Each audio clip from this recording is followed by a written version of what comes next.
Alright everybody, hello again. I am Jacob with G2G Media bringing you the weekly news for June 16th, 2020.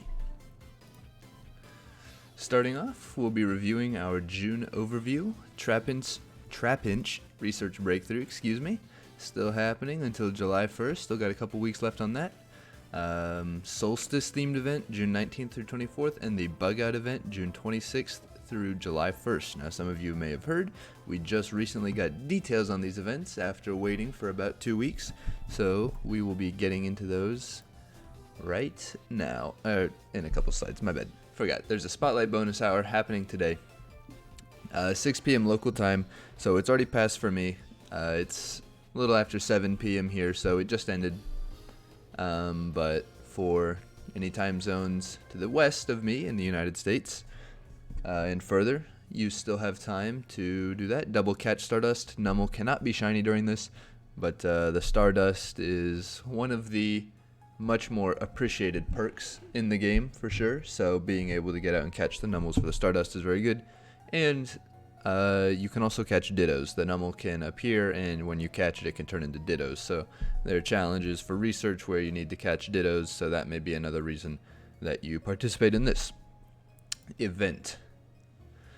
We have our Unova Legendary Raid bosses as well. Just today, a couple hours ago, Zekrom joined us, replacing Reshiram, and 3 raid hours were announced for Wednesdays for the next 3 weeks, June 17th, 24th, and July 1st from 6 to 7 p.m. local time. So the first one will be happening tomorrow from 6 to 7 local. Zekrom, the deep black Pokemon. Very cool. This is out of Reshiram, Kyurem, and Zekrom, this one's probably my favorite. I started with Pokemon White, so this was the first legendary that I got to catch from the 3. I enjoy him quite a lot. Here we go. Here's our Solstice themed event information as well from June 19th at 8 a.m. So starting this Friday, June 19th, 8 a.m. to June 24th at 10 p.m. local time. As we all know, a solstice is longest, shortest day of the year, so sun and moon themes will be going on. As you can see here on the right side, Pokemon associated with the sun and moon will be appearing. So Lunatone, Solrock, Clefairy, Sunkern, and more will be appearing in the wild, in 5K eggs, exclusive field research, and raids. Any of them that have the white dot next to them, which happens to be all of them, means that it can appear in shiny form as well. And so we have some things going on here throughout the days. As we can see, June 19th and 20th, this is where Solrock and Lunatone currently are. Solrock is in the western and Lunatone is in the eastern hemisphere. So that'll be 19th and 20th, that'll be happening. And then when we shift into the 21st and 22nd of June, they will be everywhere, so it will no longer have boundaries from the hemispheres. They'll both be appearing everywhere in an increased frequency. And then on the 23rd and 24th, they will have switched, so we will have Lunatone in the western hemisphere and Solrock in the eastern hemisphere. And throughout this whole event, there will be times to catch Stardust. And it is important to note here at the bottom that once the event is over, Lunatone will stay in the western hemisphere and Solrock will stay in the eastern hemisphere. So these two will be switching until perhaps we get another event in the future that will switch them back. Also, we have the debut of Clefairy Shiny, as I'd mentioned. Before this, the only way that you were able to get a shiny Clefairy was hatching a shiny Cleffa out of an egg, but now Clefairy will be appearing shiny in the wild on its own, which is very cool as well. Next, we have our Community Day for June coming up here very soon this weekend on Saturday, June 20th from 11 a.m. to 5 p.m.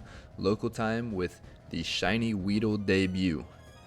On top of the Shiny Weedle debut, you can evolve up to Beedrill and get Drill Run, a move that is not yet in the game.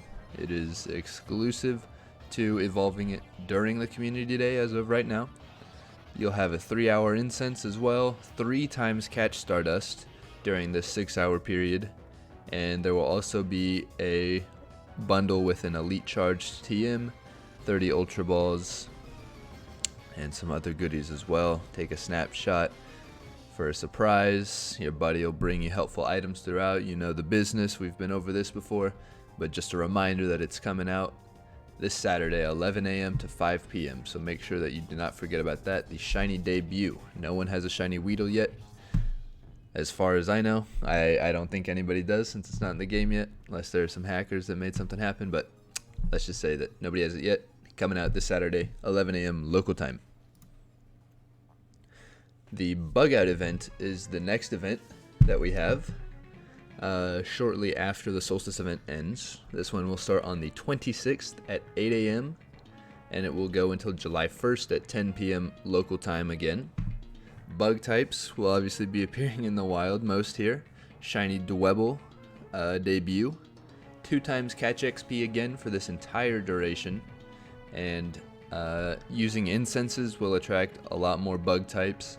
And there will be a Pinsir Raid day right in the middle of it about. So let's go through here. Some notable ones: Scyther, Venipede, Dwebble. A lot more Scyther shiny, Dwebble shiny debut in the wild, 5Ks. Exclusive field research and raids, and there will be 2 times Catch XP.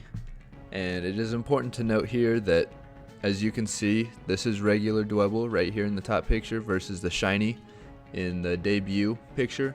They are very close in color. It is hard to tell the difference, so you have to be paying attention to your phone, not just glancing down checking them. You need to make sure you watch and see the sparkles and everything to know if it's shiny, because this one's a little bit tricky if you're not careful, and you might miss out on a shiny. Wouldn't want that to happen to anybody, so make sure that you're watching out for that. Some events that we have going on here, similar to the Solstice event, June 26th and 27th. We have Nincada with incenses from the 28th to 29th. There's Wurmple, and from June 30th to July 1st, Scyther. And so they will be appearing a lot more specifically when you use incenses, and as you can see, all of these can be shiny as well. Along with a Pinsir Raid day here on the 28th of June from 11 to 4 local time. I believe that's 11 a.m. So that's the 11th hour of the day to the 14th hour of the day local time, which would be 11 a.m. to 3 p.m. local time, I believe. Pinsir will appear more frequently in 3-star raids for this time period, and he can be shiny in a nice purple form. And there will also be a 1 Pokecoin bundle available featuring 3 remote raid passes for this Pinsir Raid day. So make sure that you are looking out for that. Very good value there. I don't have confirmation on this, but I would assume, as well as with the previous bundles, you cannot purchase them if you have more than 3 remote raid passes. I don't know if they've removed the cap on those yet, but it was at 3, and you were not able to purchase the bundles if you already had 3. So make sure that you are in a spot to be able to get that bundle. Next up, we have stickers. These are in the game now. You get them by opening gifts, and you can receive stickers from them to then send back to people. There's a set number of them right now, and the only way to get them is from receiving gifts as well. For right now, they will probably add some to the shop in the future that you can purchase, but there's a set right now, and there's no way to save the stickers. So if you like the sticker you got from somebody that they sent it to, make sure you take a screenshot of it to remember it, because the game doesn't save it. You open it up, you see the sticker, and then after you get through the gift, it goes away. Raid invites soon. We were told that raid invites will be coming out after Reshiram leaves, which happened today, and they said it would be out by the end of the month after that. So within the next couple weeks, we should get the raid invite feature, which, if you don't know what that is, when you join a raid, if you're physically at it, you can invite up to 5 friends. Yeah, we see it in our little diagram right here, you can invite 5 friends to join you to use a remote raid pass and join into that raid from wherever they may be. An update on 32-bit devices in the game. This implementation has been delayed. So what Niantic released was that they announced they were depreciating 32-bit Android devices from game support because some of the updates and features in the game were getting a bit advanced for these devices and it was getting hard to keep compatibility.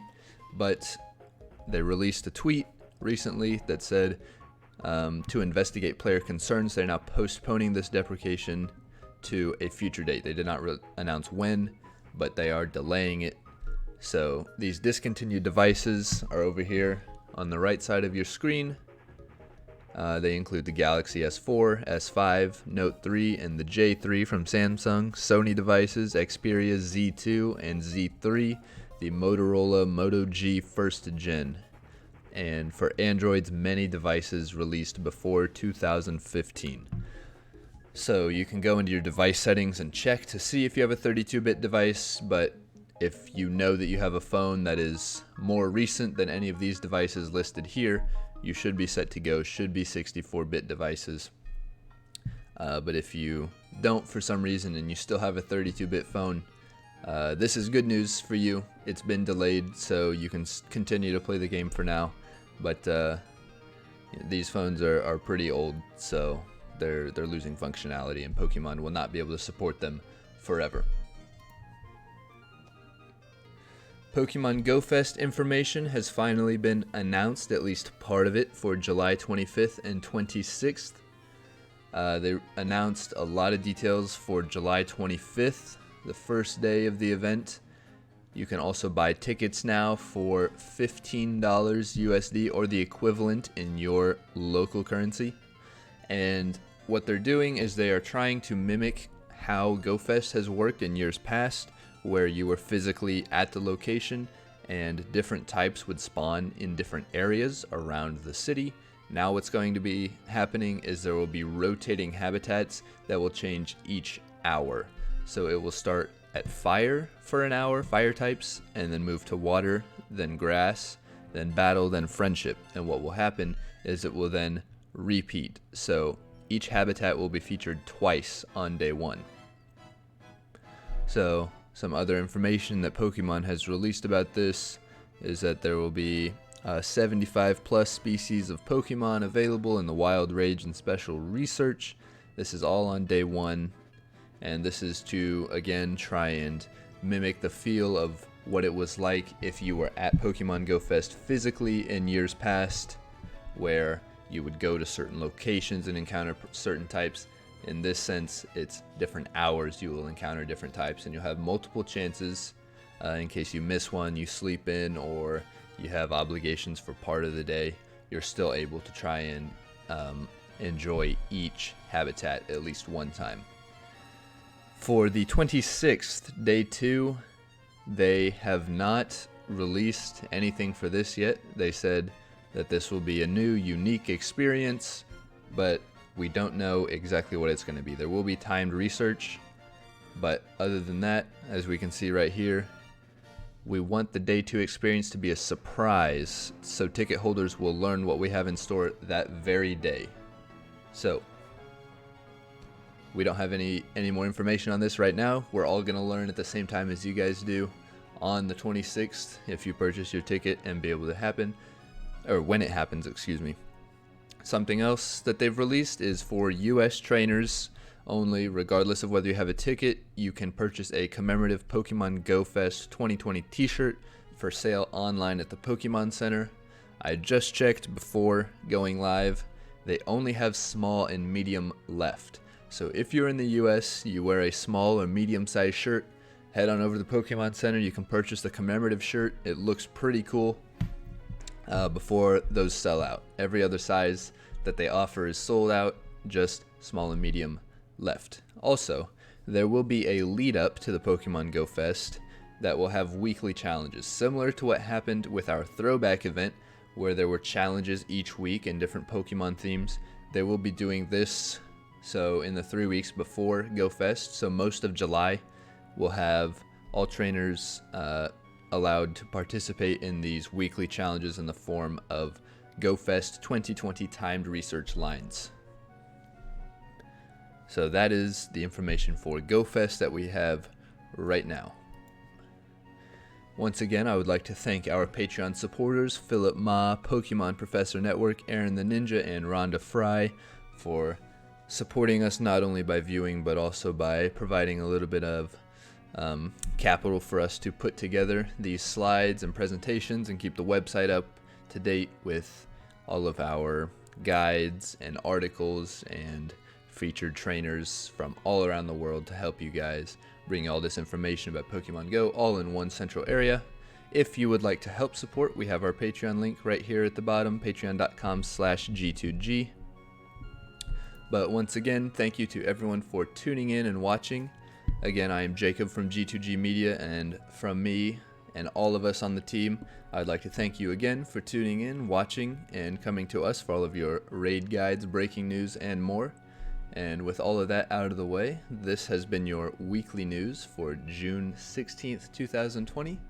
And I appreciate you all for tuning in, and I will see you next time.